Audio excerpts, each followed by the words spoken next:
Good evening, ladies and gentlemen. Welcome. We are live here from Austin Childers Field and George S. Johnson Memorial Stadium here at FPD, where the Knights get ready to take on the First Presbyterian Day School here. The captains for the Knights tonight were number 17, Carter Dariso.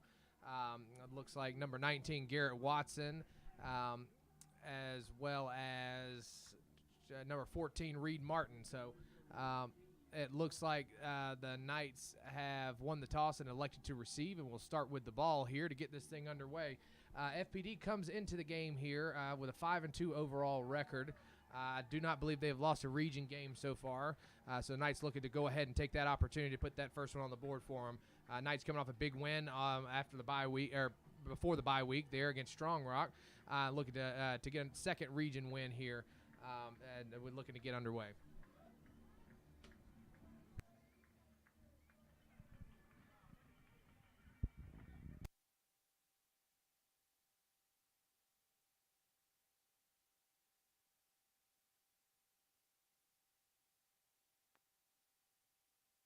Offensive lineman, but their stud is Williams.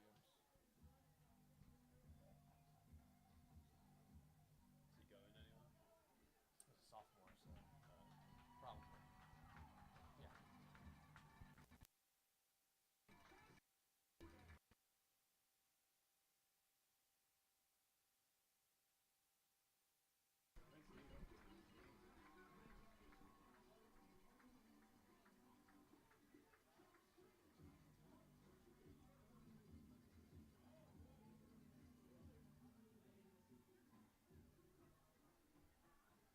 So after the Vikings take the field, here come the Knights getting ready to get this thing underway here. Coach Jocelyn, I believe the big job tonight for this Knights defense is going to be to stop number 2. That'd be Jakari Williams, a quarterback, the sophomore quarterback here for the Vikings. Yeah, I think 6'3", 190. That's a big sophomore. He's, like you said earlier, undefeated in the region so far. I think, especially with Coach Creech not here tonight, due to some illness. Yeah.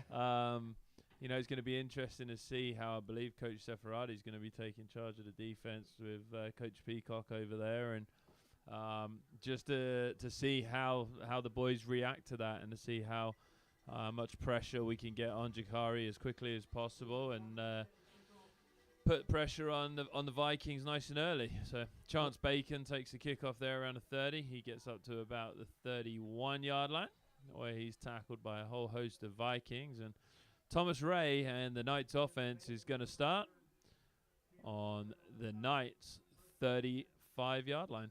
Yeah, interesting little quick kick there from the Vikings, little punch kick right here down the left side, just to try, I guess, catch the Knights off guard and play the field position game here. But we'll take over with pretty good, solid field position at the 35.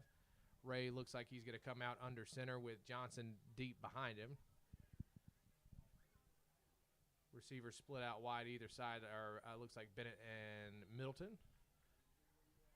He's going to motion, looks like Connor Smith as well as Jones across the formation. Ray's going to drop back to pass. Scrambles left, drops back, and fires across his body. He's got a man open, and it's complete to Will Gray across the middle, where he takes a big hit, but he's able to secure the football for a big gain of 15 on that first play for the Knights. Yeah, Thomas has done well there, because I think Will was about his third option there. He looked to come out here to Thomas's right, able to spin away, got put under some pressure, and that really was a good rocket and a really good catch by Will Gray up above his head there. Kept that ball in, and we're inside Viking territory. So on to the 49-yard line. Ray is under center. Twins receivers to the right. Looks like it's Bacon and Bennett. They'll motion Bacon across the formation. They're going to roll Thomas towards that side, fire it out of the backfield. Johnson, who's not able to get much rolling, maybe a yard on the play, but at least right back to the original line of scrimmage. It will be, looks like 2nd and 9 here. So, again, obviously the idea here for Coach McCray is to get Thomas outside the pocket and try to let him use that arm, as he's done so well the last couple weeks, and move the ball down the field. So 2nd and 9 coming up. Back into the game is Cole Jones. Twins receivers are to the left of the formation. Johnson behind Ray. They're going to hand it off to Johnson up the middle, and not much room up there for him as he stopped right back at the line of scrimmage. So it'll be 3rd and 8. So obviously you got to try to still run the ball inside, but yeah, that's a big kid they've got there in the middle. That's number 78, Darren Ego Osogi, the 6'3", 330-pound nose guard that the Vikings have down there in the middle. So obviously I do think offensively, Coach McRae is going to try to make him move laterally for the majority of the night. So into the shotgun is Ray. Twins receivers are to both sides of the formation. Motion Bennett inside, and they're going to drop back to pass and fire quick, and it's intercepted there by number 13. Tackle is made by Martin after that interception. That was number 13, Coleman Cawley, on the interception for the Vikings. So just a little quick pass there from Ray. Unfortunately, did not have much window there. Yeah, it looked like there wasn't too much pressure coming on him at the time. It just kind of looked like he made his decision, had his decision, and he was going to go that way. And unfortunately, 13 was there to be able to pick him off and get all the way back down to the 16. A great touchdown-saving tackle by Reed Martin, who made up a lot of ground coming back there because he was blocking up on the line. So we'll see what FPD are able to do early. The first one's a run, number 22. Yeah, 22, that is Griffin Green on the carry. Number 2, Jakari Williams looking to the sideline to get a play here. Tackle was made by number 31, Will Custer, there for the Knights. They'll bring up 2nd and about 7 here for the Vikings. They'll come out. They've got 4 receivers split out to the left. Single back there with Williams. He's going to take his snap, drop back to pass, and just throw a little swing pass out of the backfield. The Knights defense was not fooled, and they're able to wrap him up there. I believe that was Harrison Dyke as well as Connor Smith. He'll pick up 2. It'll bring up 3rd and 5. So, and that's really what this FPD offense is looking to do. They're going to try to get little quick passes out, little screens and things. That will be their little quick outside run type stuff. Williams also obviously can run the football. He's had a lot of rushing yards last week against Mountain Sales on their last football game. So they'll probably try to get him outside and let him take off as well. They'll come in under center this time. Twins receivers to the right. They'll motion number 13 across the formation here, and they're just going to hand it to their tailback. That's Griffin Green. And he's tripped up just short. It'll be 4th and 1 here for the Vikings. So early decision here to be made by the FPD head coach deep into Knights territory after the big turnover. Yeah, the one thing we do know is, regardless of Coach Creech being here or not, we know defense is going to be organized. We know they're going to have a game plan and they're going to be ready. And so here we go, 4th down and about 1. I formation for Williams. They'll hand it to Green. He gets around the outside. Touchdown, FPD. Just unable to steal that edge there, and Green's able to take it into the end zone. So it did look like that Knights defense sold out for that inside run. Then when they ran off tackle there, just nobody home there to stop it. So quick score there for the Vikings. Will take us to 6-0, and it looks like in comes number 9. That's Lucas Buckner, the kicker, for the extra point.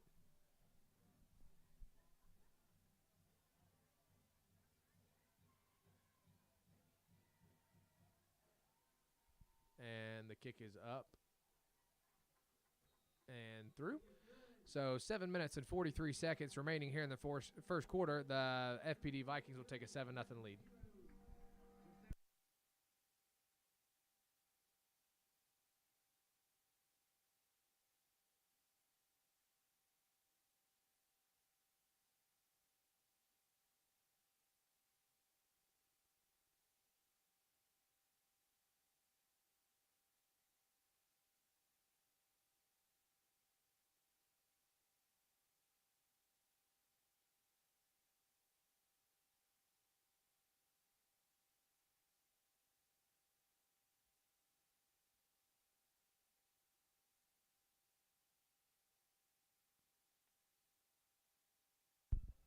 Buckner set to kick off. So the Knights will start again with solid field position here, looking to get something going offensively. A big play to start with and just some slow stuff running the ball, and then Thomas unable to make a play there. And but hopefully we can get something rolling here, starting at the 35-yard line. I think we saw by that first set of plays that McRae, his usual McRae, he certainly adapt to running the ball inside, outside, throwing the ball around. So, really, we found that early pass to Will Gray there, and then Ethan was able to get 1 or 2 yards rushing. So I think just being able to get the offense into the rhythm is going to be key now in this second round of plays, and hopefully we don't give anything away. T-Ray's going to take this in shotgun and fire a pass out quick. That's to number 15. It's Bowles Middleton.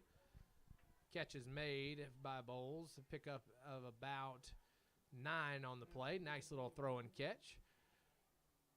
And that, as the year's gone on, that duo right there has really developed a great chemistry, in the passing game, and that's been the key to success over the last few weeks. Is just that chemistry between these receivers and Thomas Ray. Well, we saw that during the Strong Rock game for sure. Bowles was able to get us out of a lot of tight squeezes. He was able to get us out of a lot of tight squeezes, and as it looks like there, I don't think there's been a signal yet, but yep, there is now. Yep. Ethan Johnson fumbles on the rush.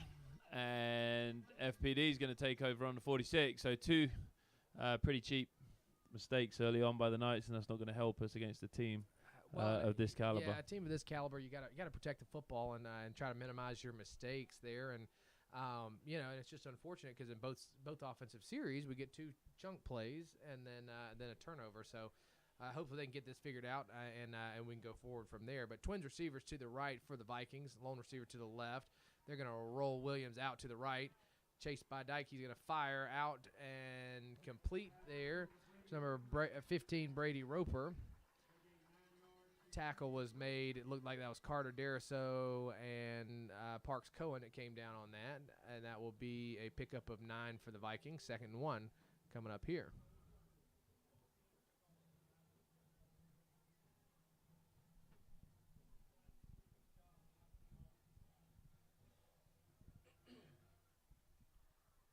So 2nd and 1 here for Williams. He'll be in the shotgun. He's got those 4 receivers left this time again. Watch for a little quick screen here coming out of the backfield. And there it is. They're just going to swing it out. Throw that quick screen. Great job by that Knights defense.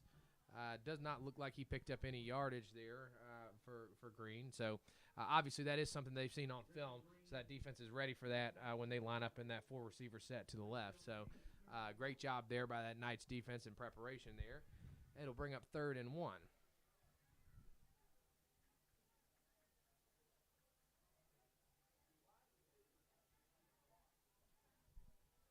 This time Williams will be under center in the I formation. He's going to take his snap, turn around and hand it to Green off the right side. He will lower his shoulder, and he'll pick up a couple. It will be enough for a first down. Tackle made by Carl Wiggins. And I believe Connor Smith also was in there on that.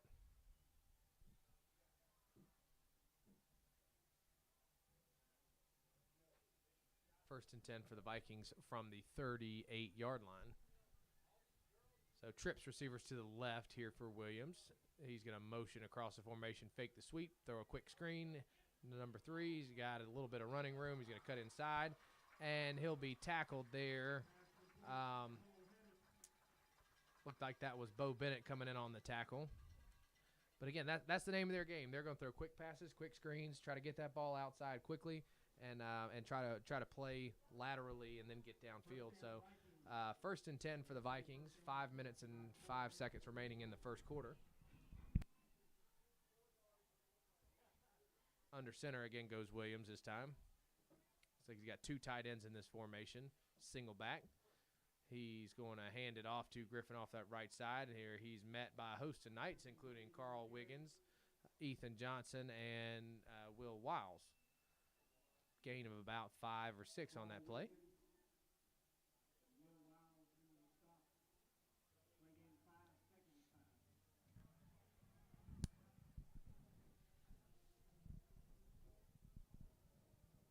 back again to that jumbo set with two tight ends. Two receivers split out wide of the formation. Williams is going to drop back this time to throw out of that formation. He's going to throw a fade route up to number 5. Let's see. There's a fight tussle for the football. Let's see what the call is here from the official down here. And they're going to call a touchdown.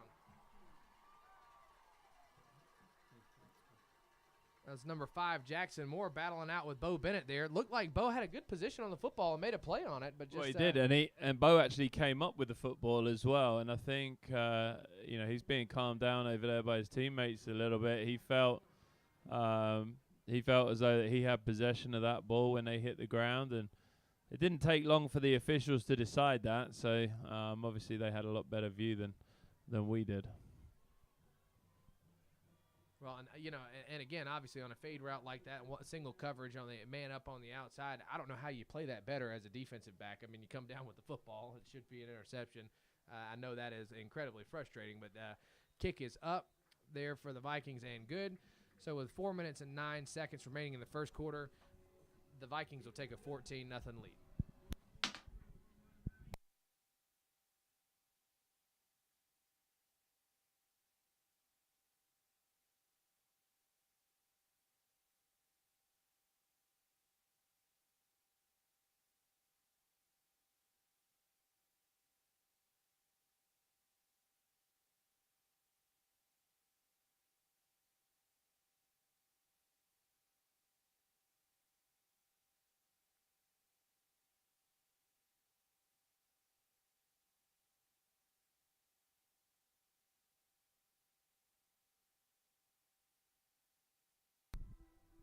So after the score, the Vikings will kick off again. Back deep is Tillman Dew and Reed Martin.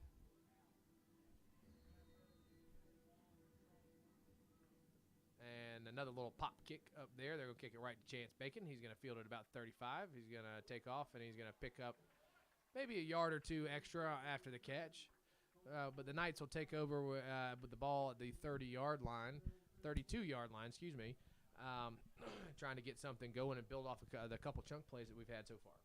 Yeah, it's difficult because, we made one good pass play to Will Gray early on, and then we throw an interception. And Ethan, even on the fumble there, was 7 or 8 yards going up the field to get that yardage. So, we just got to concentrate, hold on to the ball, and there's going to be a flag on the play there. Looked like a false start on the Knights. We'll see what the officials say.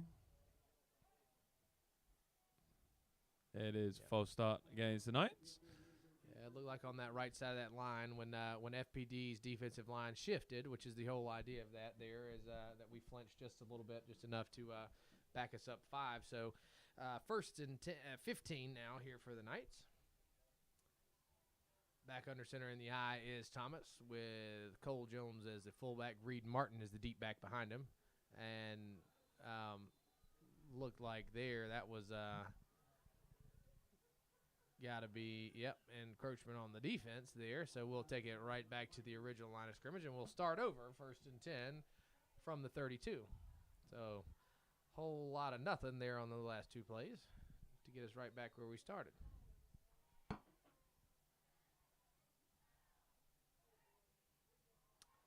So still in the eye is Thomas Ray.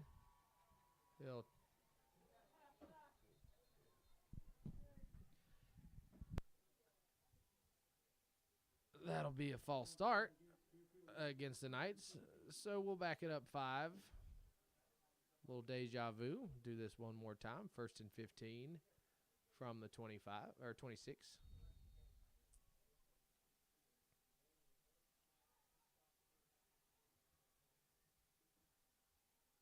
Thomas will just take a quick snap that time and drop back, fires out of the backfield, or fires to Middleton across the field there, and that is dropped. Be second and 15 here for the Knights.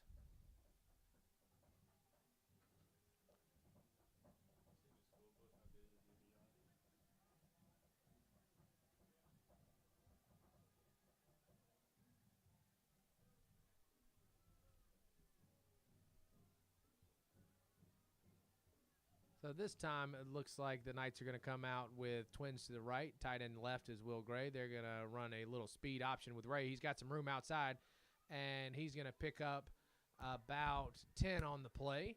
So great little run there out of the option there for Ray, a little triple option action. And it will be 3rd and 6 coming up. I think we've seen all of it now. We've seen the throw, we've seen the pass, we've seen Thomas Ray keeper. Still this early in the game, but like we talked about before, I mean, we've got to get something going. We've got to find some kind of rhythm and see what works. So, going to be interesting to see how we move forward with.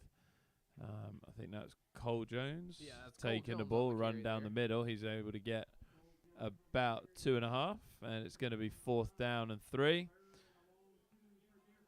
And we're going to see here, it looks like Coach McRae is keeping the offense on the field. Yeah, and, obviously in a 3rd and 5 situation right there, if you run the fullback dive, looking to pick up a couple yards, you probably got something up your sleeve here for a 4th and short where you plan on going for that. So into the pistol formation is Ray with Martin behind him. He's going to just hand it off to Martin off that left side, and it's going to be close. And he's going to be short by about a half a yard there, so just unable to get anything going there on that and pick up that 1st down. Well, the officials are discussing it now. Let's see.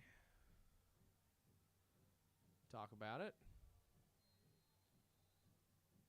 It's going to be an official timeout. I guess we're going to come out and measure this thing.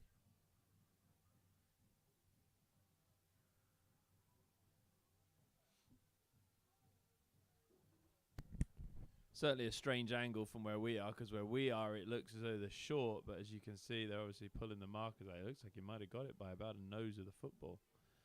Just to see. No, it's short. And short by about a half of a yard there. Yep. So it will be a turnover on downs for the Knights. And obviously in a big game like this, down 14-0, it's not a bad go there on 4th down. I mean, not a team necessarily you want to play a field position battle with.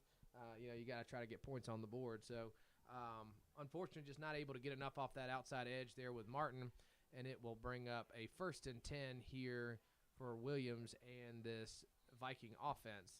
Trips receivers are to the left here. They're going to take the snap, and they're going to hand it off to Green off that right side. He's going to pick up about 10 or 12 there.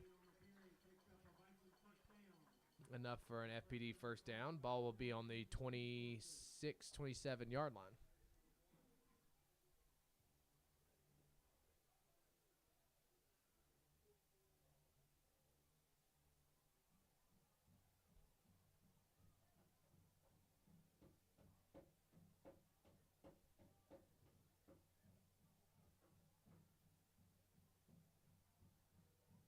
So out comes Williams in this offense. They're going to go with twins receivers to either side.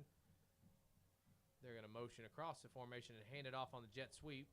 That's number 1. That's Jalen Goodrum, and he's going to take it down to about the 17-yard line. And Goodrum is their speed guy. That's a guy they're looking to get the ball to outside on the edge. Not very big, 5'8", 160 pounds, but he's got a good set of wheels. So they'll use a lot of that motion, those jet sweeps, things like that to him, and try to throw him the ball also in the flat. So that's something to look out for here as this Viking offense keeps going. They're going to come out with a trips bunch to the left. Take the snap, and they're going to hand it off to Green inside, where he's met by a host of Knights, but not after he picks up about 7 or 8. Tackle made by, it looks like, Ethan Johnson and Carter Deriso in on the tackle. And ball will be at the 10-yard line.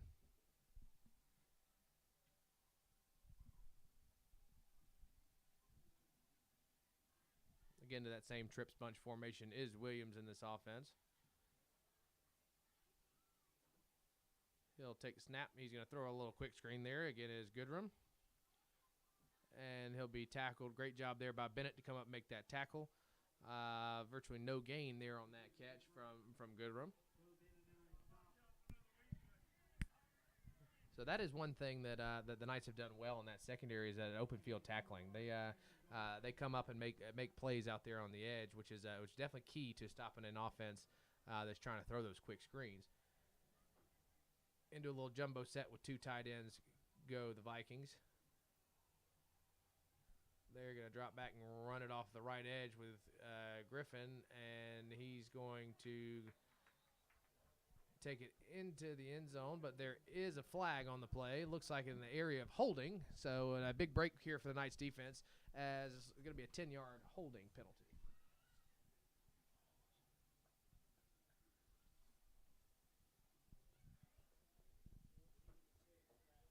Yeah, it seems to me like everything lateral right now, we've been able to, like you said, make those open field tackles. And I think when they start going north and south is when we seem to be struggling because just that size up front with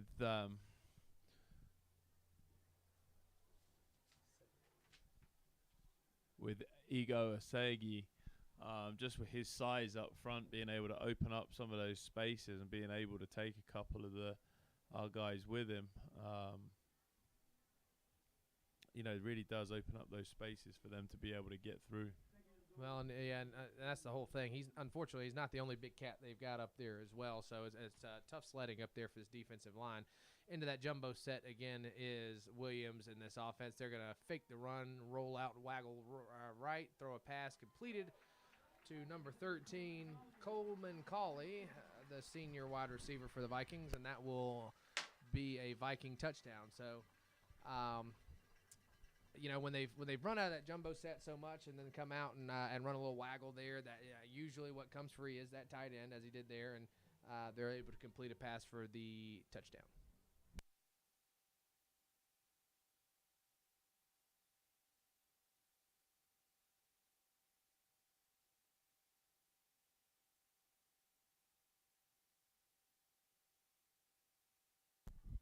And the kick is up and good. And so after the extra point, the Vikings will take a 21-0 lead at the end of the quarter, and we will flip it and get ready to go here for the second quarter after a brief break.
So we'll line up here for this kickoff. They're just going to pop this thing right down this right side again. Deriso's going to catch this one here. He's going to try to get outside and lowers his shoulder and picks up about 7 or 8 on the return. Ball will be at the 35-yard line, about where we started with the ball every offensive possession so far.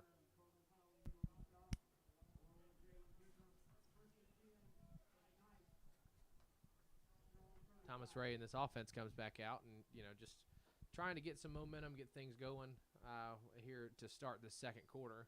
Still a lot of football remaining here in this game.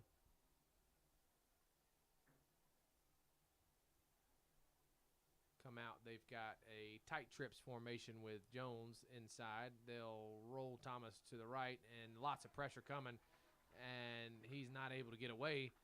There's the big fella, Ego Sogi, there coming in and making the tackle. The Vikings also sent pressure off of that left edge, in that trip set, and if you're releasing that little H-back, it's tough to pick up that blitz. So just not much going there. Brings up 2nd and 15 here for this offense. Same Trips tight formation here. We'll just throw a quick screen out there, trying to get something going there with Middleton. And he's met by a host of Vikings in the backfield, and we'll retreat another 3 yards here. So bring it up third and about 18.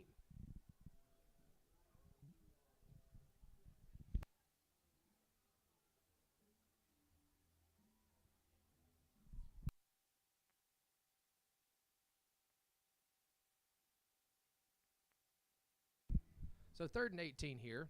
Trips out wide to the left. Here are the Knights. Lone receiver to the right is Bacon. Drop back to pass or fire one over to Bennett. Didn't have much room over there, and pass hits the turf. So it will be 4th and 18 coming up, and in comes the punt unit here with Watson to try to punt this thing deep here and pin FPD back into their own territory. Back deep for the Vikings is number 1, Jalen Goodrum, the speedster. So I would assume that we're going to try to kick it away from him, not let him field an easy punt and get a return here. Snap is good, and the kick is blocked there, it looked like. There is a flag on the play, so let's see what the call is here from the official. Yeah, they got through that line awfully quick.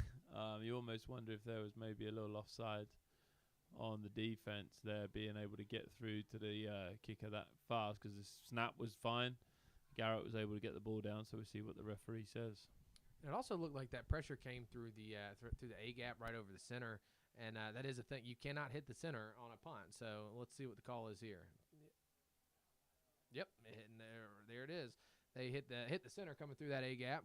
That is a personal foul. It should be enough for an automatic first down here for the Knights, I do believe.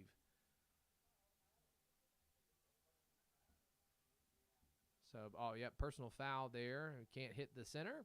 We will take that 15 yards and automatic first down all day, and hopefully that's enough to get this Knights offense rolling here in the second quarter. So, when they came through that middle there, that it's tough to come through right there and not hit the center, right? Yeah, I mean that's nearly impossible to do. So yeah, and let's look at this on the bright side right now. We're under pressure. We've struggled a little bit to try and get any rhythm, just the same as we did right there. And now we're going to have a chance to get the ball back. Maybe this is a little bit of luck that we need, a little bit of something to go our way here. That if we can put a decent drive together now, we're starting up around the 40-yard line. If we can start putting a couple of throws, catches, hold on to the ball with the run, then, even if we can walk away with 3 points after this, I think it'll be a good start for us to be able to get a little bit of confidence and get ourselves back into the game. Yeah, I definitely agree. Sometimes that's all it takes is just a little something like that to get you going, get that energy flowing. So, end of the pistol is Ray. Offset to him to the right is Jones. Behind him is Johnson. They'll hand it to Johnson off that right side, and he picks up about 2 on the carry. Just not able to break that last tackle. I feel like if he's able to get that one loose, he had some running room. So 2nd and 8 coming up here. Same formation, twins right, tight end left.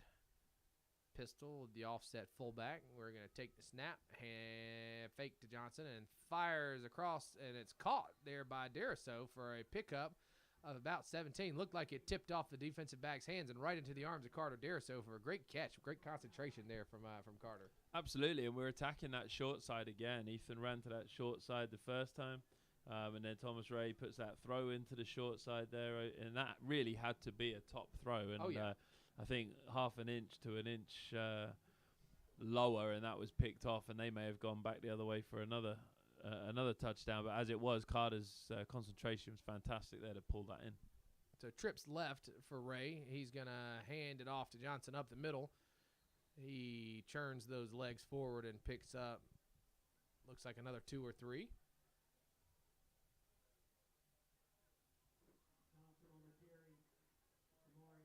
So it'll be 2nd and 8. And you know what?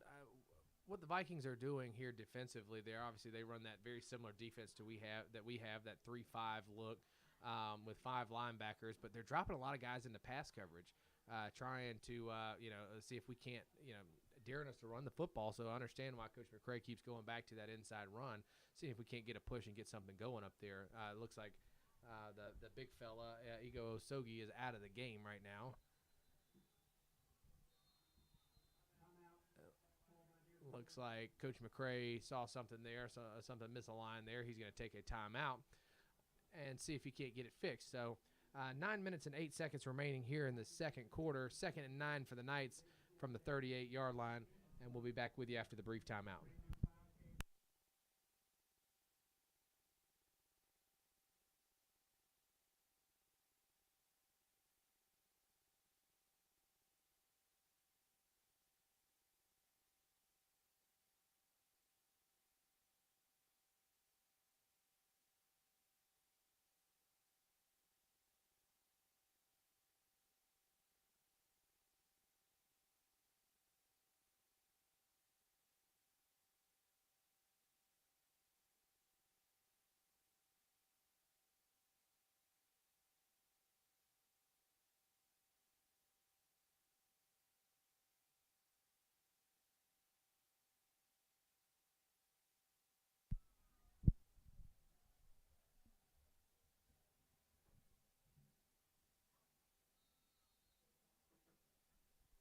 So 2nd and 9 here for the Knights. Ray is going to motion everybody into that I formation. We're just going to hand the ball off to Jones up the middle.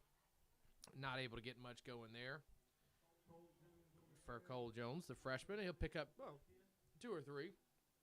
It will be 3rd and 7 coming up here for the Knights.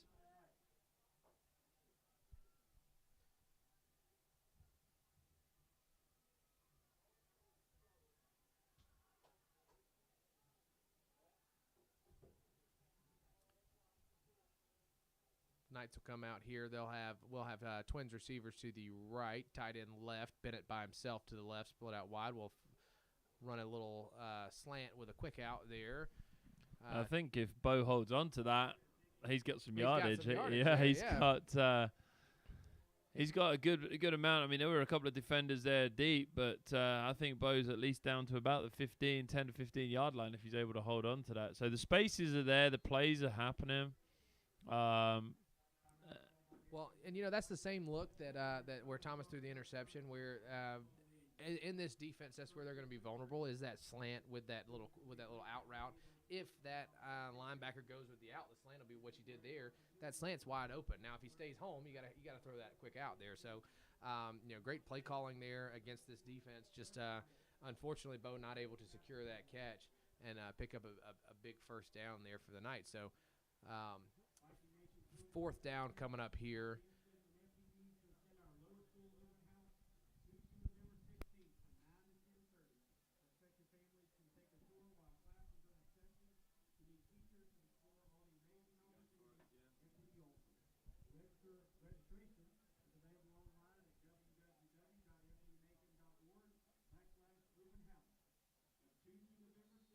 So it looks like Coach McCray is going to line up and go for this thing again here on 4th and 7. Trips are to the left, tight end right in this formation. We'll take the snap, drop back to pass. Going to fire it out to Chance Bacon. It's off his hands and intercepted there. And that is intercepted by, I believe that's number 26. That's William West. And that one there, unfortunately, that's not much as a quarterback else you can do there. Yeah, I mean, and the play call was interesting as well because, not second guessing, but the throw was out in the flat, and it, defensively they all sat in there and they sat in the flat, even though we had some runners going behind, and you see it was maybe difficult to be able to gain that yardage anyway, and unfortunately for Chance had the pressure on him, juggled it a couple of times, and was picked back off. So Williams is going to come out here with trips formation to the left. We're going to go with a 5 empty set here, actually. He'll be back there by himself in the shotgun, only 5 blockers up front. He's going to drop back and just run a little quarterback draw up the middle. Shows a little wiggle there. Hurdles the tackler. Deriso takes her off around the edge. And he's going to get inside the 5 there. Just he's a spectacular athlete, and he shows that ability right there to break down and get outside. So just unable to make the tackle there on contain. There is Deriso. And that's a tall order there to catch him in the open field out of that 5 empty set. So first and goal from the 6 coming up here for the Vikings. Timeout called by the Knights.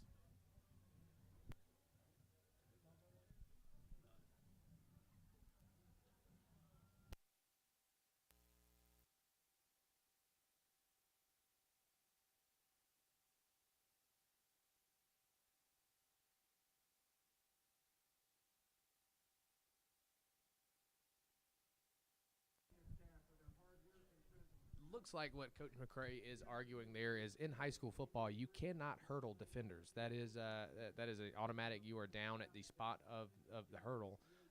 So it's up to the officials' call on whether they determine that he jumped laterally or if he jumped directly over the kid there. From our angle, I don't know that he jumped over him, but it's hard to tell from up here. Well, he certainly made the effort to go over Carter. I mean, Carter was low. Yeah. Do I think it was a hurdle? I mean, I think Coach McCray's got a valid argument there, but I could also see the official side of it also. Yeah, and at that point, it's a judgment call, and 9 times out of 10, they're going to stick with the call originally as called on the field there. So, unfortunate break there for this Knights offense. In comes Williams with 2 receivers to either side. They're just going to hand it to Griffin up the middle. He's going to lower his shoulder, keep his legs churning, and he'll get into the end zone for a touchdown.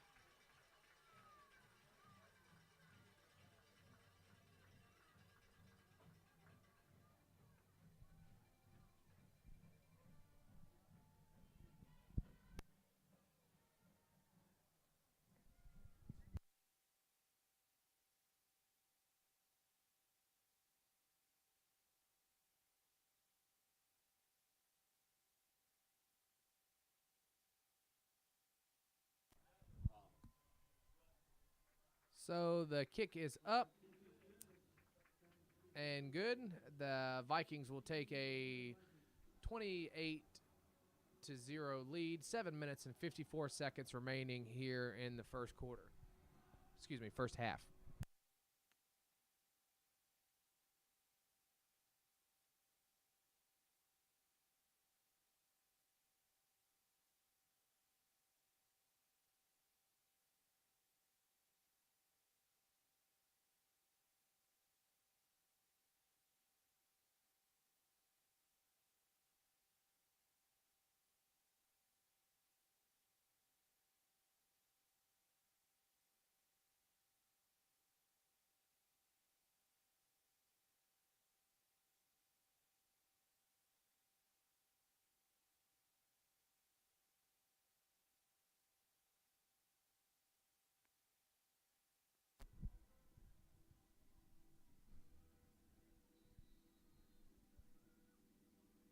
So Buckner is going to come out here now, and looks like he's going to line up to kick this one deep this time instead of just punch it. Let's see what he does. And there it is.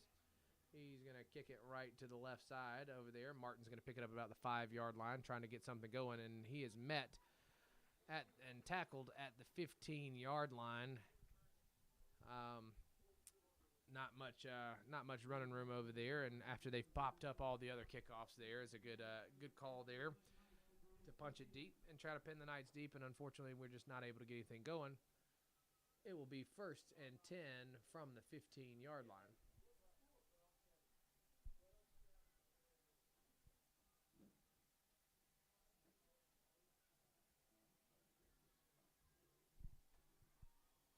So again, Ray is in the pistol. They've got a trips bunch formation here. We're going to run the option off that side with Ray. He's going to get back to the line of scrimmage, maybe a yard or two on the carry. Bring up 2nd and 8.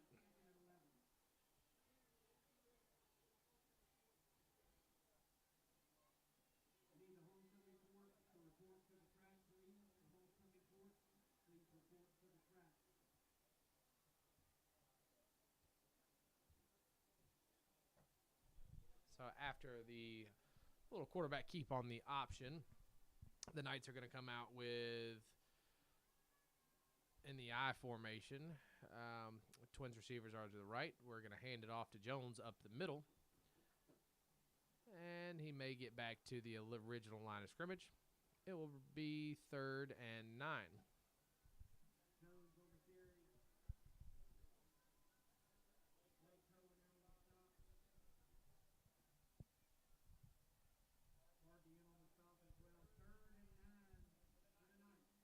Third and 9 coming up here for the Knights. Trips are to the right with the H-back Jones making that the trips. And Thomas is just going to throw it away. And it will be 4th and 9. So, unfortunately, not much rhythm, not much fluidity to that offensive drive there for the Knights. And it will bring up a obvious punting situation here for this offense.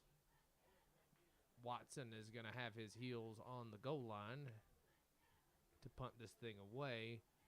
Tall order to pin FPD back into their own territory here for Watson.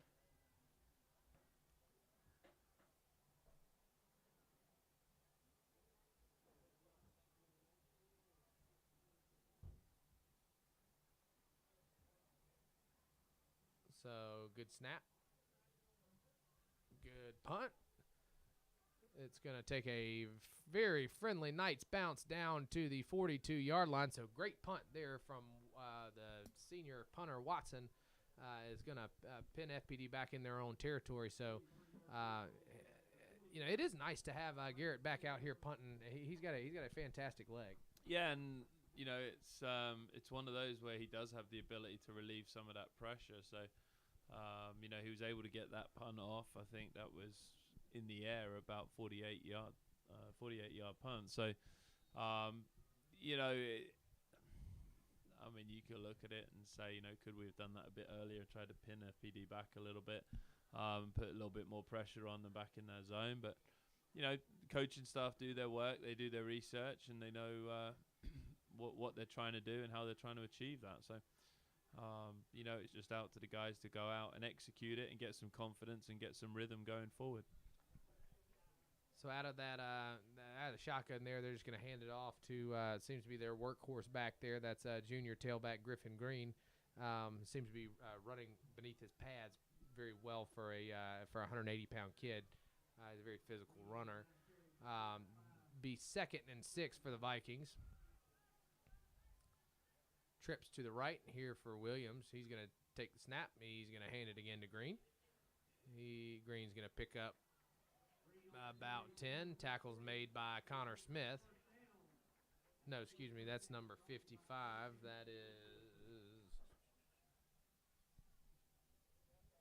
That's Henry Hood in there on the tackle. So I'm playing him a little on defense this week as well. That's fantastic there for Henry to go in there, get in there and make that tackle. So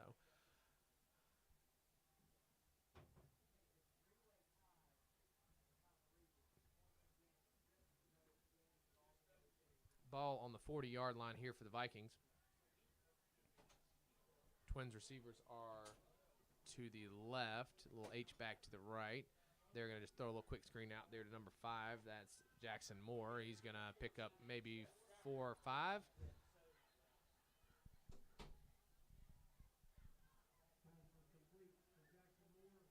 Tackle made. Looks like it was Bo Bennett coming down on that play, making a tackle. 4 minutes and 45 seconds and counting remaining here in the first half.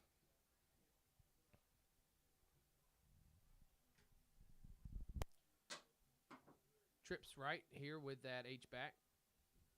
Williams in the shotgun. He's going to take the snap and hand it to Griffin off the right side. There is a flag down in the area of it looks like either a holding or may have been a block behind the play. Let's see what the call is. It is holding on the Vikings. I believe that was number 5, receiver Jackson Moore there. Just reached out and grabbed a hold of Carter as he's trying to get to that play. And when you're in the open field like that, every time the official's going to see that and throw that flag. So 10-yard penalty from the spot will take the Vikings back to the 49-yard line. So big penalty there. We'll make it 2nd and 19 for FPD.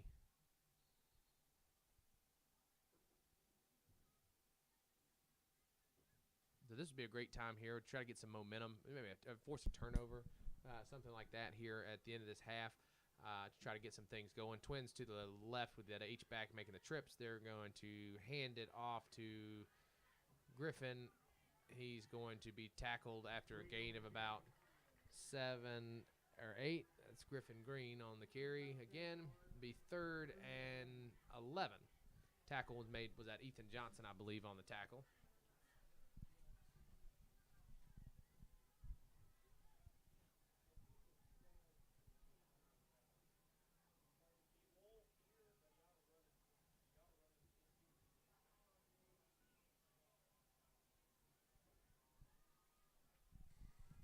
Ball on the 41. Same formation here for the Vikings. And they will call a timeout with 3 minutes and 18 seconds remaining here in the first half.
So after the Viking timeout, the Knights will come out here and try to get a big stop here to end the first half. Under center is Williams. And off the edge there comes Will Custer there. They just tried to throw a quick release screen out of that backfield. And great job there by Custer to put some pressure on Williams for the first time tonight and make him throw that ball incomplete, hit the turf. So great job there by the Knights defense to force a punt here late in this first half. Yeah, and again, I mean, we at the moment we take the small victories that we can get, and this isn't the first time we've had them at 4th down. We had them at 4th down earlier on in the game before they scored the second touchdown. Right. That's right. So from a defensive standpoint, we're creating these opportunities. We've just got to get some rhythm on offense and be able to start moving the ball, and even try and get FPD to start a little bit deeper, just like we have there. For the first time. For the first time in the game, they started inside their own half at that drive. Yeah. We've been able to hold them in those spaces. And, the deeper they start into our half of the field, the tougher it is, the more pressure it is on our defense. So, if we can, going into the second half, hopefully we're able to hold on to the ball here, maybe get ourselves some points on the board. But going into the second half, I mean, we have to have the opportunity to try and pin them back. We've shown defensively that we can do it. We can cause them a couple of issues. So can we try and make them play over a longer field position and put the pressure back on them instead of giving them the opportunity and putting the pressure on our defense. Right, and outside of the one big play with Williams on the run, they haven't had a lot of big chunk plays, so the defense is obviously prepared here for some of these quick screens and things that they were going to throw at him. So we're just going to hand the ball off to Reed Martin off this right side. He's got a little room, and he's hit and knocked down after a pickup of about 8. Good hard run there from Martin. Is going to put us inside the sticks here. So now 2nd and 1, you have your entire playbook here you can throw at it, not just trying to pick up some yardage, trying to make a big play happen. So let's see what Coach McCrae's got called here. I think this is where we're going to see Bowles potentially. No, hands it back off to Reed, but Reed's going to get the first down. He's going to push over the 30-yard line, and now with the first down with 2.5 left, I wouldn't be surprised if this first play does look for Bowles going deep down the field, try and catch him out a little bit. But at the same time, we've preached about trying to get a rhythm in, and that's 2 good runs by Reed, and maybe we're going to keep this running rhythm for now until it gets closer to the halftime. So into that jumbo set, little option look out of it. We're going to pitch it to Martin off that outside edge, and he's going to pick up 5. So Reed Martin showing his explosiveness and speed, and he's moved the chains 15 yards by himself here over the last 45 seconds. So 2nd and 6 coming up here for this Knights offense. Same little jumbo look coming up here for the Knights.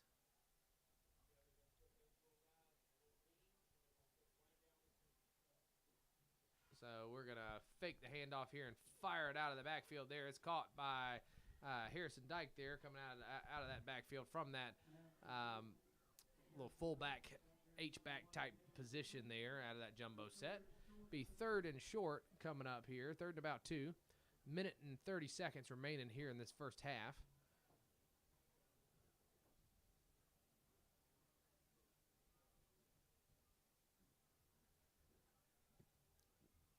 Same formation here. Just going to hand the ball off to Jones, the freshman on the carry. It's going to be a flag in the backfield, though. It's a false start on the Knights. Yeah, it looked like on that left side here, someone flinched there. And, that –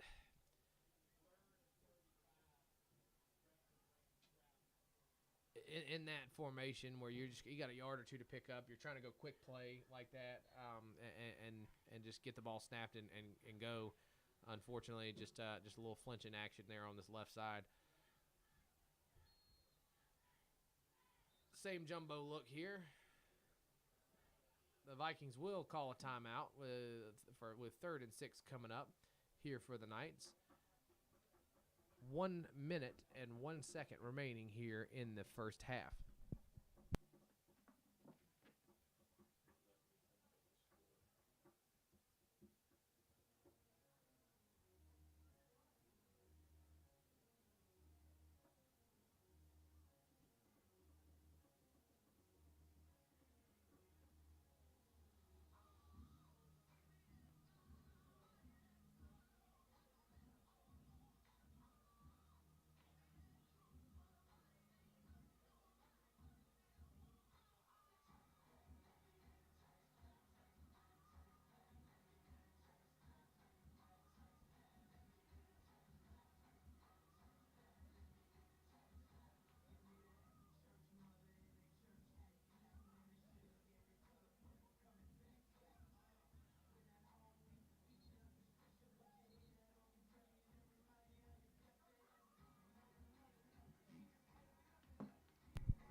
So the officials will put 9 seconds back on the clock, making it 1 minute and 10 seconds remaining here. 3rd and 6 coming up here for the Knights. They're going to motion into the pistol formation here. We're going to throw a swing pass to Johnson out of the backfield. And he's going to go backwards for about a yard. It will be 4th and 8 coming up. The Vikings will take their 3rd and final timeout, looking to get another possession here in the final minute of this first half. So, unfortunately, it looked like we're starting to develop some rhythm there offensively, and just not able to get much going after Martin leaves the game. And on 4th and 6, I would imagine here we're going to roll out Watson to punt.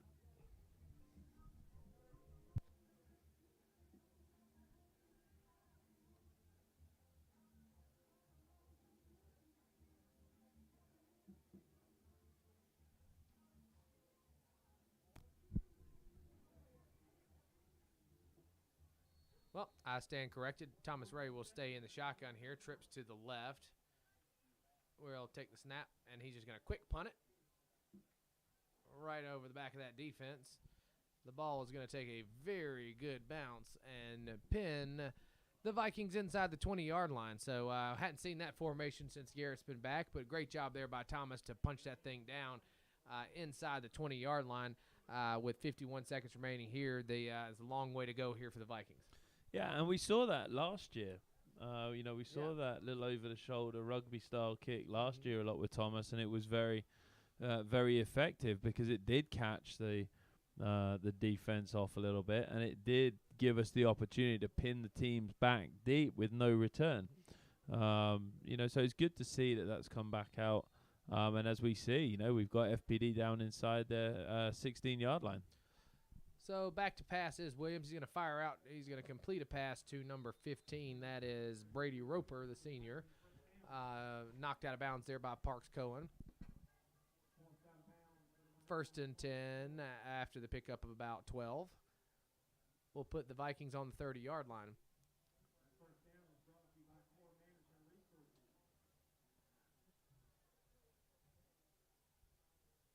Twins are to the left of the formation. They got a little up back there. They're going to roll him out of the backfield. Williams going to drop back to pass, looking to make something happen. Still looking down, eyes downfield. He's going to fire across his body, and ball is off the hands and incomplete. Great job there in coverage by this Knights secondary, as nothing was open there for the Vikings. And even up front, got a little pressure on Williams, and we got him to break the pocket and stay without getting downfield. That's a great job there by the defense.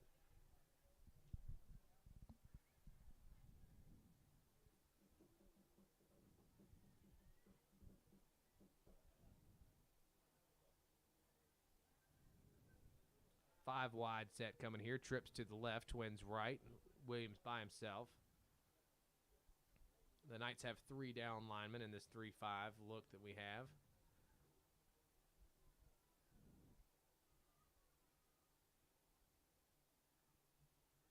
He's going to drop back to pass. He's going to fire it out. Down pickup of about 4. Clock will keep running here. Great job again by this Knights defense. Keep everything in front of you, right? Again, those little quick passes, they don't hurt you right now. So 22 seconds and counting remaining here. Williams is going to drop back to pass. He's going to take a shot to the sideline. It's caught, knocked out of bounds by number 16, Bo Bennett. It's enough for an FPD first down. 13 seconds remaining in the first half here. The Knights just trying to keep the Vikings out of the end zone here at the end of the half.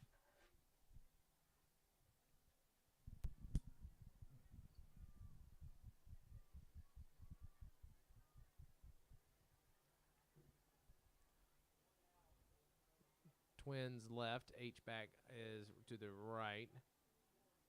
They'll take this snap and fire out wide to number 15 as incomplete pass.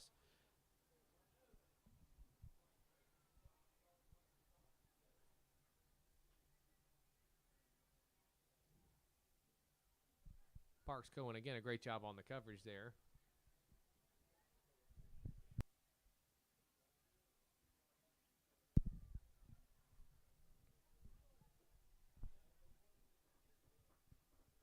Second and 10 coming up here for the Vikings. Williams in the shotgun to take snap, drop back, fire out, complete to number 15. And he's going to be tackled in bounds. Great job there by the Knights. And that will be the end of the half. As with 1 second remaining, there's not enough time to set the ball, and get spike it. So no play there. The half will end with the Vikings at a 28-0 lead over the Deerfield Windsor Knights.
All right, so after the halftime, we are back here to start the second half. Waylon Marbury's got the ball teed up here for the Knights, and he's going to punch it deep to about the 4-yard line. It is returned by the Vikings out across the 25 up to the 30-yard line, where he is tackled by number 3. That is John Allen Rigsby on the tackle. So 1st and 10 for the Vikings coming up here from the 34-yard line.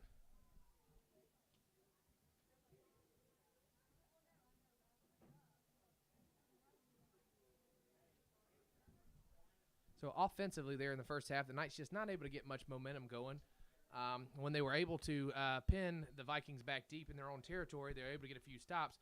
But let's see what they can do here. Trips receivers are to the left for Williams.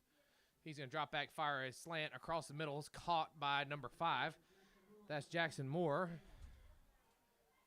Tackle made by Bowles Middleton.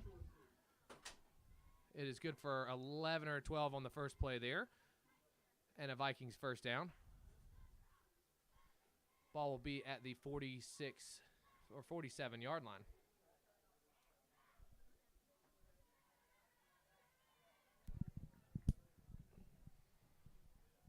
Trips to the left here for Williams. He's going to hand it off to Green, their workhorse back. He's going to lower his shoulder.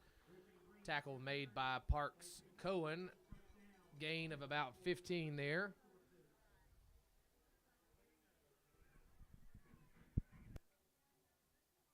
First and 10 again here for the Vikings.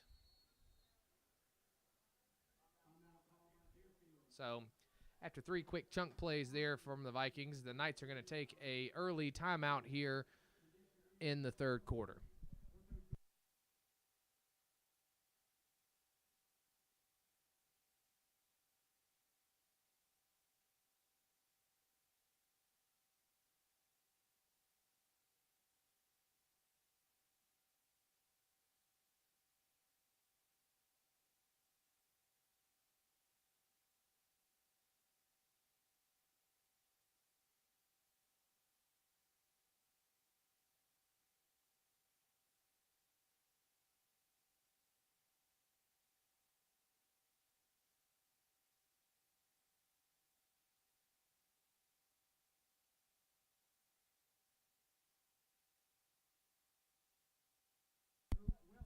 So after the timeout and the Knights defense and Coach Seferati discussed what was going on there, the Vikings will take over at the 40-yard line.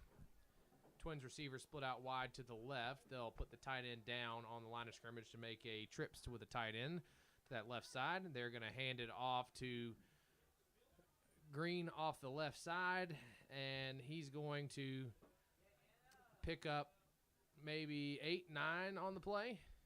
And there is an injured Viking down on the field, so we will take a moment while they check on him and see how he is.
So after the injury timeout, we'll come out here. Looks like FPD's got a Twins bunch to either side here. Williams is going to fake the handoff to his tailback. He's rolling out, looking to pass, and he's going to flick it out. Dangerous throw there. Looked like that was Chance Bacon and Harrison Dyke in there, putting some pressure on Jakari Williams, and almost a big play there for this Knights defense. Yeah, I mean, if the secondary can keep it tight when they're looking to pass down the field, I mean, we've got pace in the secondary with Bowles in there, with Carter in there at linebacker, with Bo in there. So, if these guys are being able to take away some of these routes that the guys are running, we have the ability, and we've shown that we have the ability to get to the quarterback. The thing for us is just making sure that we can be patient and watch, and that we're given an opportunity to have success. And I think looking at it so far, it almost looks like some of these guys think, give us a chance to do what we do. And that was, again, another carry there by the junior running back Griffin Green was enough for a Viking first down. Tackle was there by a host of Knights there. And even on Green, this Knights defense has done a great job of hitting him behind the line of scrimmage. A lot of times he's just able to fight forward and keep those legs turning. So we just got to make sure to focus on wrapping up and take him down after that first initial contact. So into the eye again are the Vikings. Green, the tailback.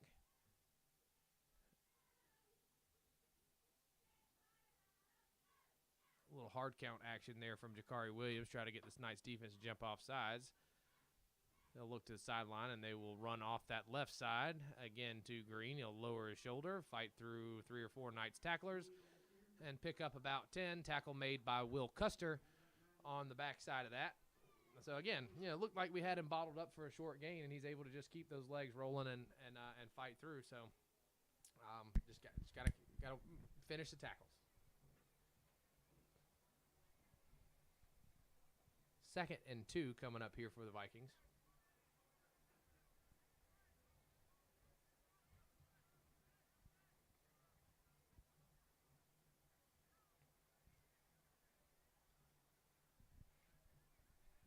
They will come out with Twins receivers either side of the formation. They'll take the snap, throw a little swing pass out of the backfield.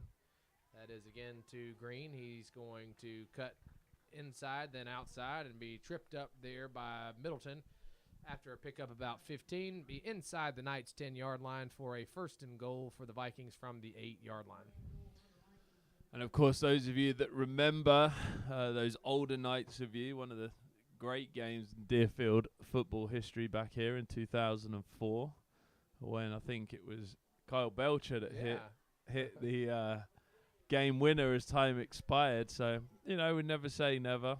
We're managing to hold them so far, and if the defense can do a job here, then, we just say we can try and get one back. So they'll hand the ball off again to their tailback, Green. He's going to fight forward, run through about 3 or 4 tackles. Just a big, strong athlete there. Finishes his run and is into the end zone for a Viking touchdown.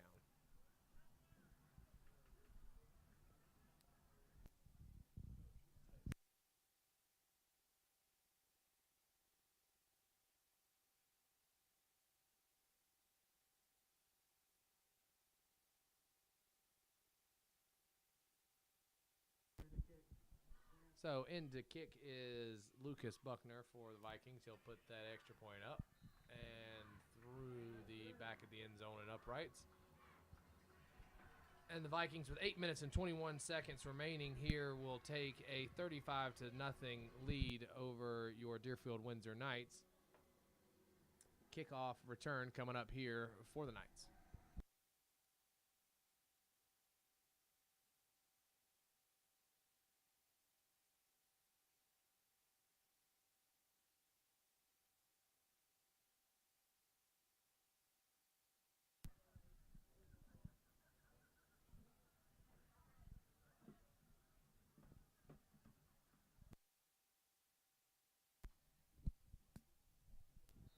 So after the Vikings score, we will get the ball back here on offense, try to get our first possession here of the second half, get something going offensively. If the little short kick is to Watson. He's going to dance around, bend the backfield, and he's going to be twisted down at about the 34-yard line.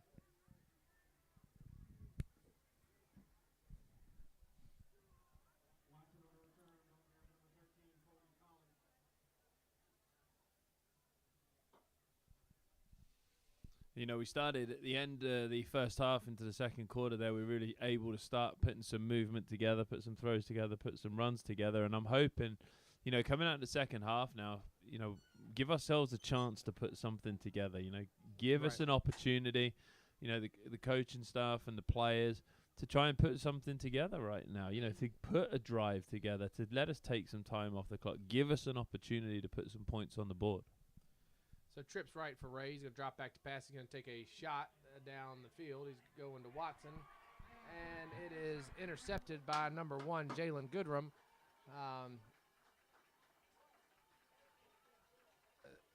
Ray just looking to take a shot down the field there to Watson. And unable to come down with it there is Garrett.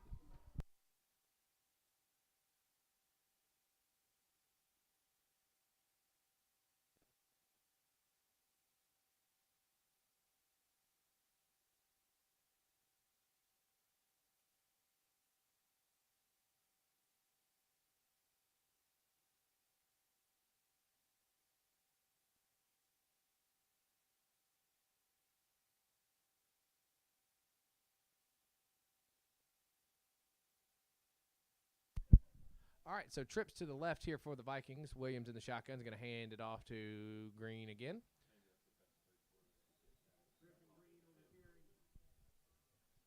Green will take that carry for about 6 yards. That is probably his 15 to 20th carry of the game. They've really been feeding him the football here tonight.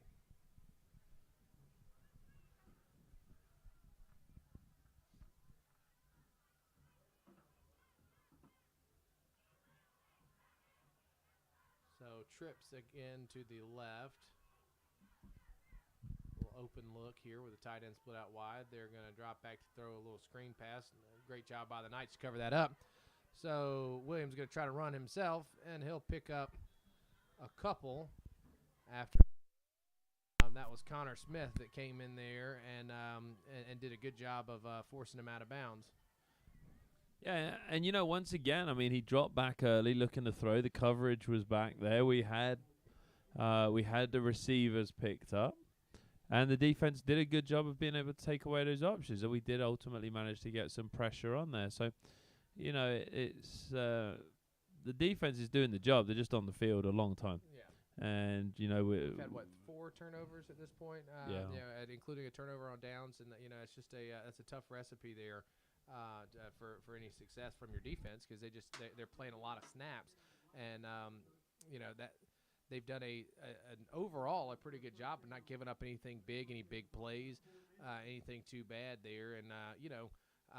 Especially with these quick screens and all that they've thrown. I mean, FPD's has done something that they haven't done really all year. That's run a very ground and pound style offense. They've been a lot of quick screens, everything out, but that's all been taken over by the Knights defense. So they've had to do something different. So Twins to the left here again. They're just going to hand it again. They're actually going to fake the handoff. They're going to run it with a quarterback, little RPO. He's going to flip it out wide. After he tries to take off, and again, great job moving laterally by that defense and stopping them for a gain of about 3 or 4. I mean, that's a tough play to defend there. A little RPO out of the backfield with a very athletic quarterback, and the Knights defense did a great job of keeping that contained.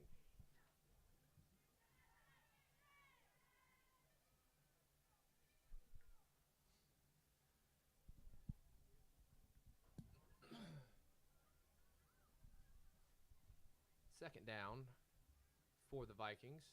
Twins left, a little H-back here on this to the short side, or wide side of the field, excuse me. Pass out of the backfield there is to number 15, Brady Roper. Incomplete coverage by Parks Cohen on that backside. Bring up 3rd and 8.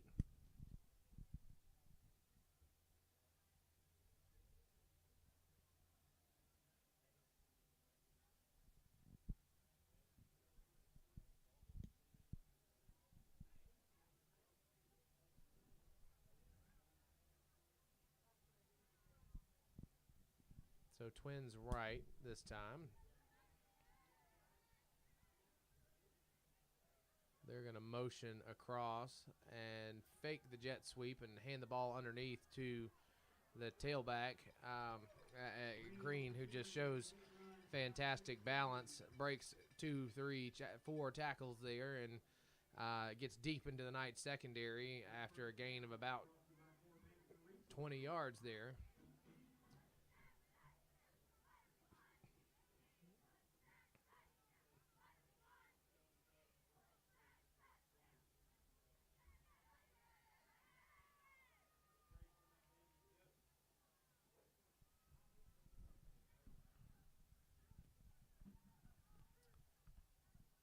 So this time Williams is going to come in under center. Green, the tailback. Twins to the split out wide to the right.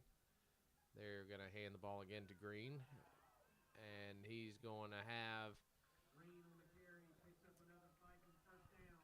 a hole about the size of a Mack truck to run through there before he gets tackled after about 10 or 12 yards.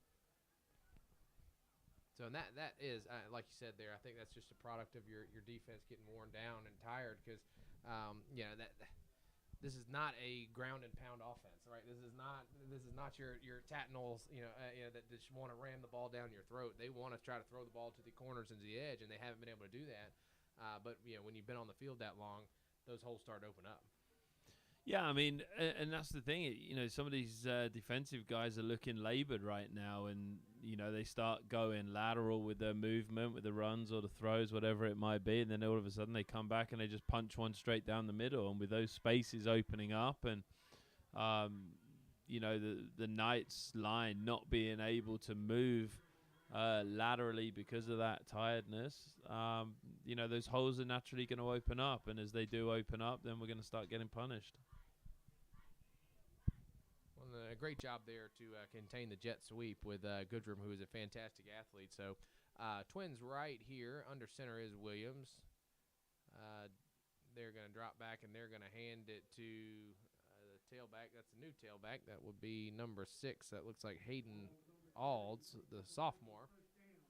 He's going to pick up 8 or 9. Ball will be placed at the 14-yard line. Be 1st and 10 Vikings.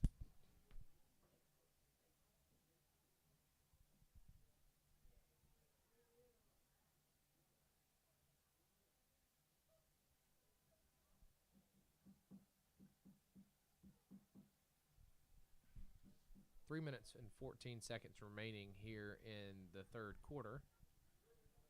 Into the shotgun again is Williams.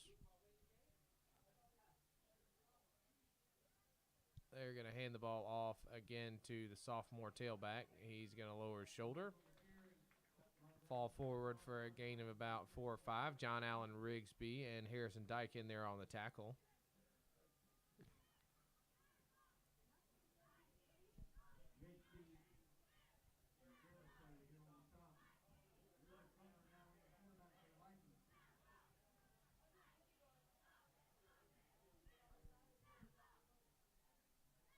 Looks like number 9, Lucas Buckner, the sophomore, is checked in at quarterback here for the Vikings.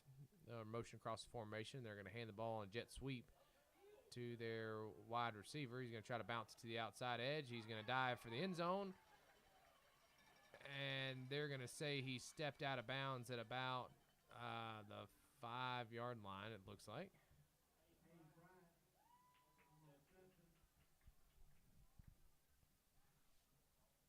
So it will be 2nd and 4 coming up here. Again, that's another great job on the sweep there for the Knights defense to string that thing out. There's nowhere to go with it. And actually looks like there was a hold on the play, so it'll bring it back 10 yards. And it'll be 2nd and 15.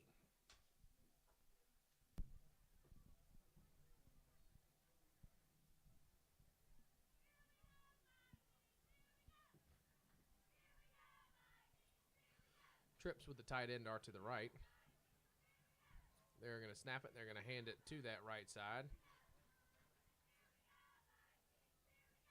where that is number 6, Hayden Alds, who gets tackled by a host of Knights, including Will Custer and Harrison Dyke. Be a minute and 40 seconds remaining here in the third quarter. 3rd and 9 coming up for the Vikings.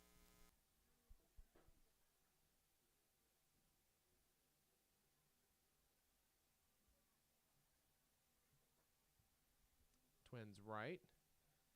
Little H back to the left. They're snap it, and they're going to hand it to Alds again, right up the middle. Met by a handful of Knights. Maybe a gain of 3 or 4 there. It'll be 4th down coming up here for the Vikings. It looks like they're going to roll out their kicking team to try to kick a field goal here with just under a minute remaining here in the third quarter.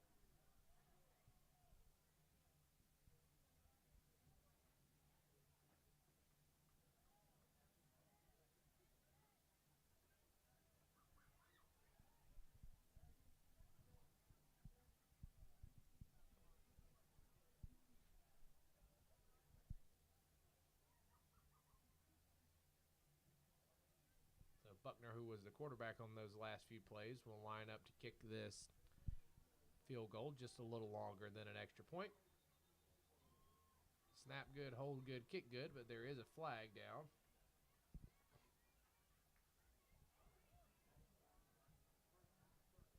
It's going to be encroachment on the defense, which will be unfortunate penalty there for the Knights. Will give the Vikings 5 yards and a first down. So it will be 1st and goal for the Vikings inside of the 5.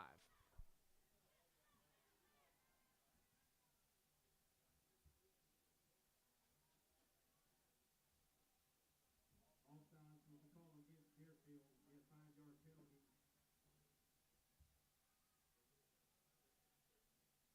Be 1st and goal for the Vikings. So 24 seconds remaining here, the third quarter of 1st and goal coming up for FPD.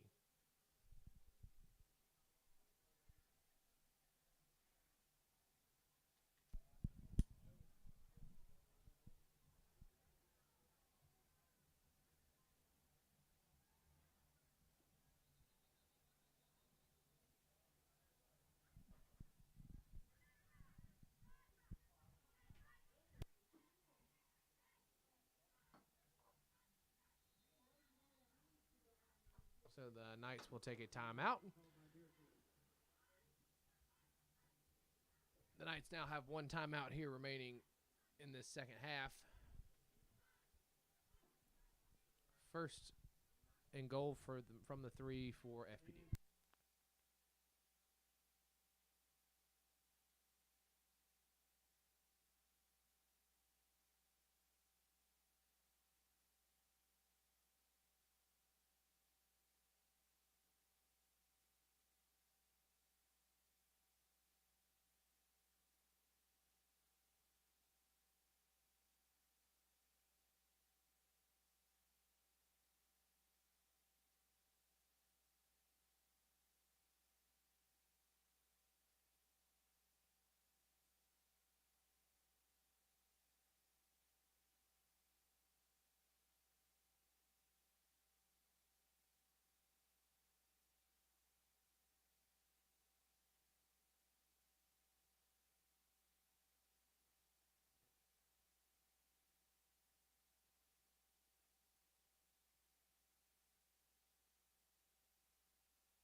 So after the timeout, FPD will come out, and they're going to have 1 single back is Alds. And off the edge, there comes, looks like Carter Deriso coming flying in off that edge to make the tackle for a loss of 2 on that play. After that play, I believe that will be the last one for the third quarter. We'll flip sides and look to finish this game here off in the fourth quarter.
So after the quarter break, the Knights will come out there and make a stop on the run there from the sophomore tailback.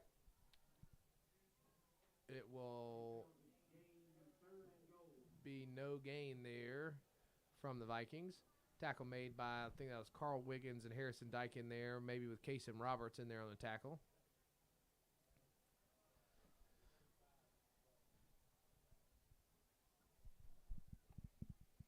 I do believe at this stage in the game, with the score the way it is currently, it is a running clock for the remainder of the fourth quarter.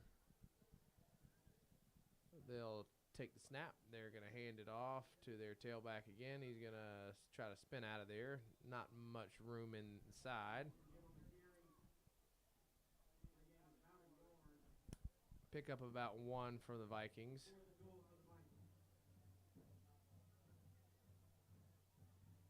Tackle in there. It looks like Will Gray was in there on the tackle.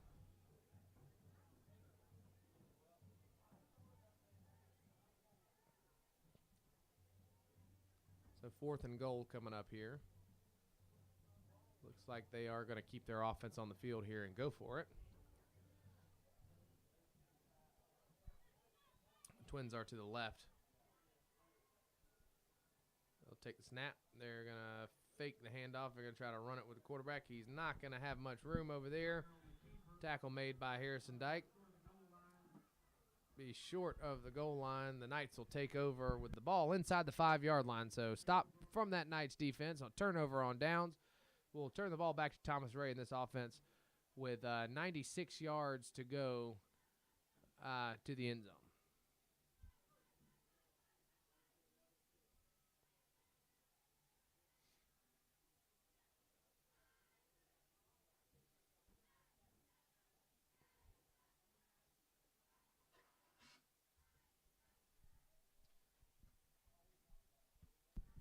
Out here is Ray in this offense trying to get something going. Actually, looks like that is Lan Wiggins, the freshman quarterback, has checked into the ball game. We'll take the snap. Ball's on the ground. Wiggins with the fumble. We will fall on it at the 1-yard line. It's being up 2nd and 13. 99 yards to go to the end zone here for the Knights.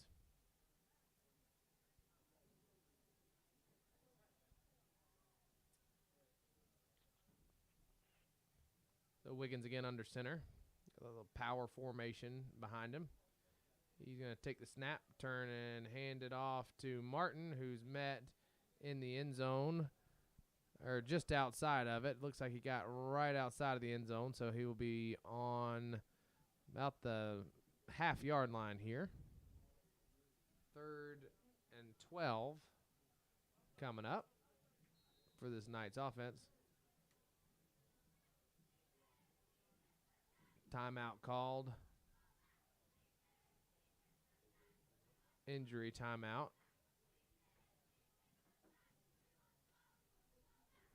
Looks like for the Knights down, that is number 14, Reed Martin, who's injured on the play.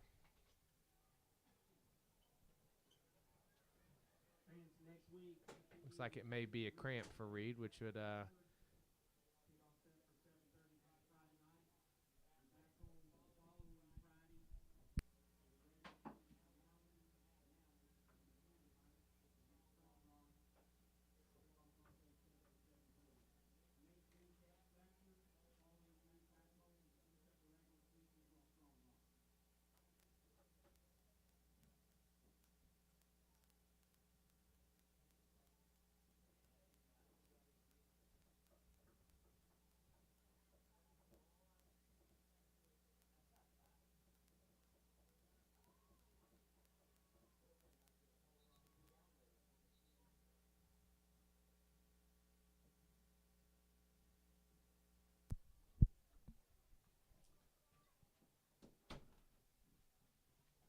So after the injury timeout, we'll come back out here.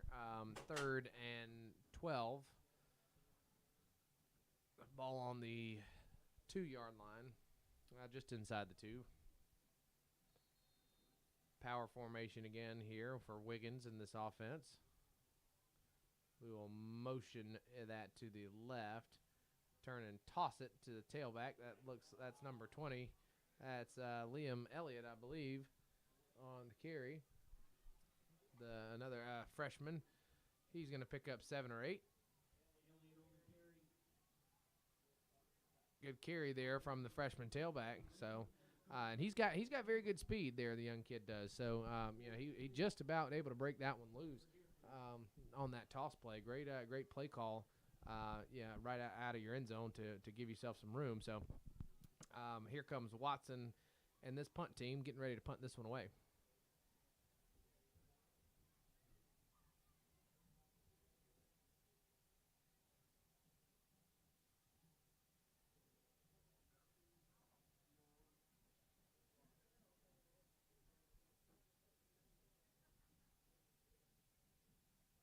Good snap, good punt there from Watson.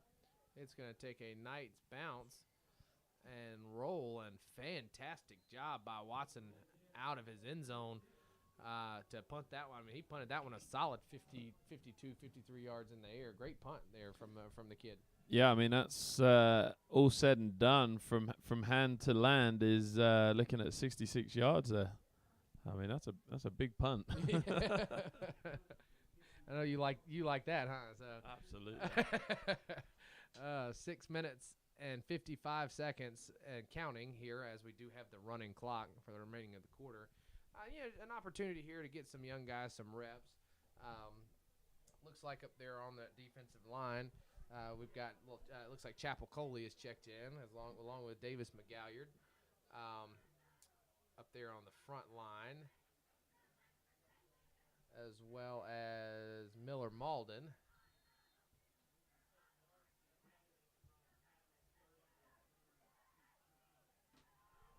And they're just going to run it outside there. Liam Elliott's going to come down and knock him out of bounds. Also, it looks like you got Waylon Marbury's in there playing defense, not just a kicker. Tillman Dew in the secondary. Jackson Darasoa, number 28, also out there.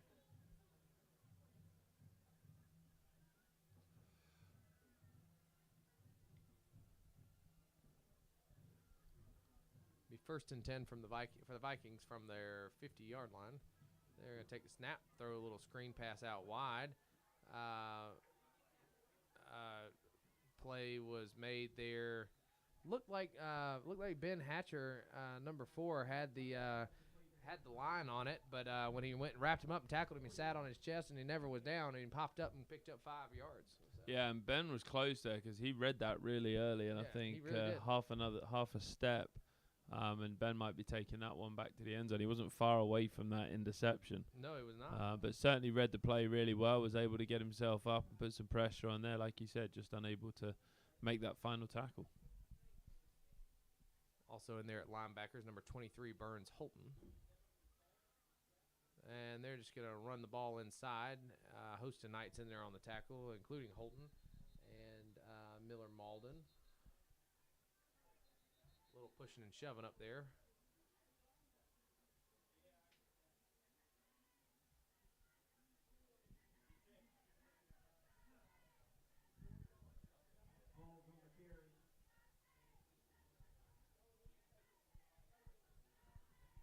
So Marbury will come out, and into the game comes Cole Jones.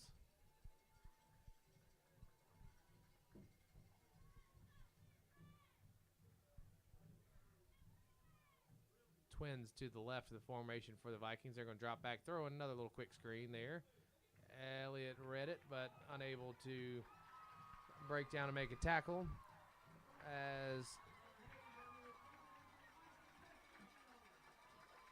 the Knights unable to make the tackle. And number 82, Carter Hayes, the sophomore, able to take that one almost 50 yards for the score to put the Vikings up 41-0 with 3 minutes and 56 seconds remaining in this ballgame. And to be fair to the young lad there, I mean, that's some pace. I mean, he got around this corner. He got down that sideline. That was fast. Yeah, he really did. That was quick. Yeah, he long kid, had some long legs there. He took off. And again, you know, Elliott read the play. Liam was there. I think he misjudged the speed of that wide receiver there. So.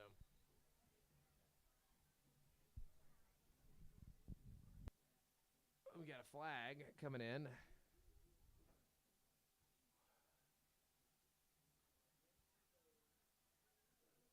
Encroachment on the defense. So we'll move it up half a yard and kick it again. Well, actually, they're just going to decline the penalty and kick it from the original spot.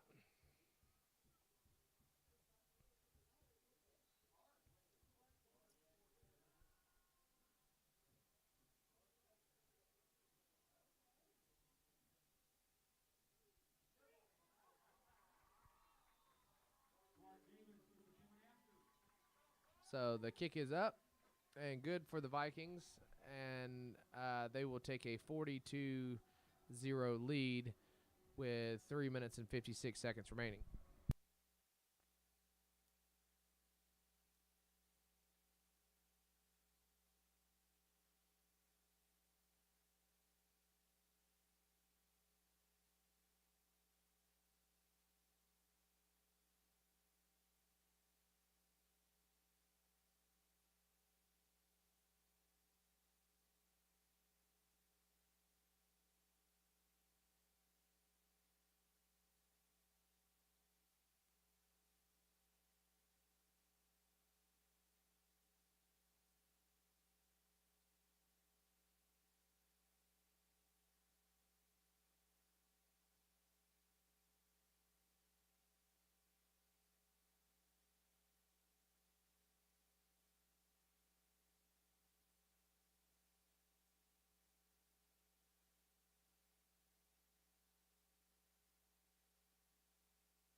So the Vikings will kick off, and they'll pop it up over to the right side. Bacon will field it, and he's going to try to get down the sideline. He's going to take it down the sideline, and he's going to make a man miss and take it into the end zone for a touchdown. So 3 minutes and 40 seconds remaining here in the game, and Chance Bacon comes out and takes that kickoff all the way to the end zone. Comeback's on. Here we go. Lulled them into a false sense of security, but no. I mean, to be fair to Chance, I mean, he's done a great job staying in bounds. He's let the kicker was the last man there, slowed him down, changed his pace. So, you know, I think that might be our first kickoff return that I can remember in a long time. It's been quite some time. I mean, we've been doing this a few years now, and I don't know that we've called one yet. So it's been a while. Out is Marbury for the extra point. Ray in to hold for him. Snap good, hold good, kick is up and through. 42-7. And so the score for the Knights will be 42-7. So 3 minutes and 40 seconds remaining here in the ball game. The Knights are able to get a score off of the kickoff after the Viking touchdown. Onside kick. I mean, why not, right? You got to.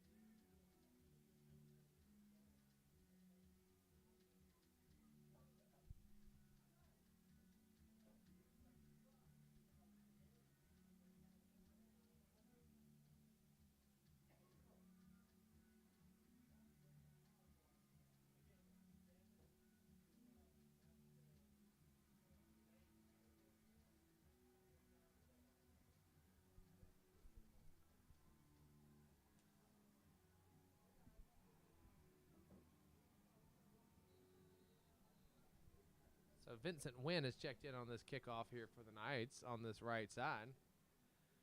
And Waylon is just going to pound this one to the 1 yard line.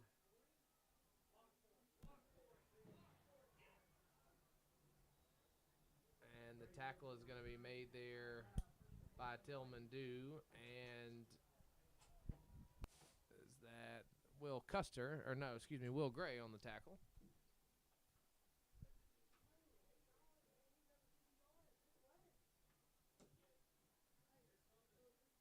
Three minutes and 15 seconds remaining in the ball game. Clock obviously still running with the running clock.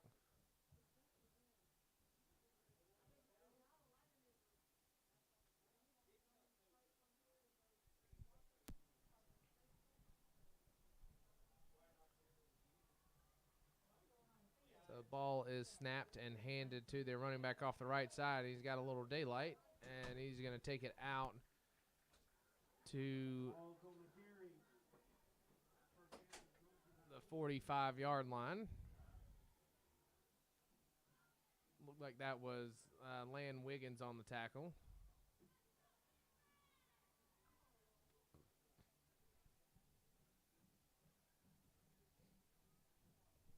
Back deep at safety is number 29, Jake Hatcher. Corner to your side of the field here is Vincent Nguyen. They're going to snap it and hand it off to the tailback off that right side. He makes a man miss. He's able to get some space. Waylon Marbury is going to chase him down, make a tackle. In there with Hatcher on the tackle is Marbury. Be a first down for FPD. It's good to see because, Waylon's got some size. He does. And I think, outside of the kicking side of it, I think with his size and his build, I think there's certainly some potential there for him in the next couple of years to be able to help a little bit more. Yeah. Earlier in the game. I know they've been looking at trying him at linebacker a little bit. So be interesting to see over the next couple of years how that develops as well as his kicking. And as big as his leg is, it's hard. You kind of forget sometimes he's just a sophomore. So he definitely should be a piece that can help us here coming forward in the future. So the Vikings are going to run it off, tackle off the right side, and there's Marbury again coming down to make a tackle.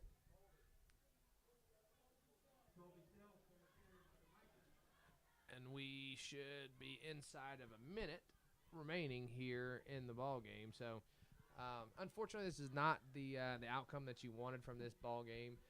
Early on, we had some big mistakes, big turnovers that really hurt us and killed any momentum. FPD went to a ground and pound style. After they saw that we were not able to, they were not able to get anything going with their quick screens and things like that. Which again, credit to the defense on that for being prepared for what they're normally going to do. So just unfortunate night for this night's offense, not able to get anything going. Hopefully we can make a quick turnaround. And we've got a big region game next week. It's Mountain Sales, one that we should be able to compete in and possibly win and give us a legitimate shot at making the playoffs and setting ourselves up. Well, if we do, that'd be 2 wins in the region and we'll be in the 4th place spot. But, I agree with you about tonight. We put ourselves under too much pressure early on. And when you're playing these good teams, it's always extremely difficult to be able to come back from that early deficit and you start panicking and start rushing a little bit. But next week will be interesting. Once again, we're going to be away in Macon. So, we don't travel tremendously. And I think, looking at tonight and hopefully being able to gain some confidence going in have a good week of practice, really get after it. Hopefully Coach Creech is going to be back with us next week and really have the ability for us to set this up and give it everything we can to get into the playoffs next week. Yeah, well, the teams will shake up here. We'll finish off. Final score here from Austin Childers Field at George S. Johnson Memorial Stadium. Night 7, Vikings 42.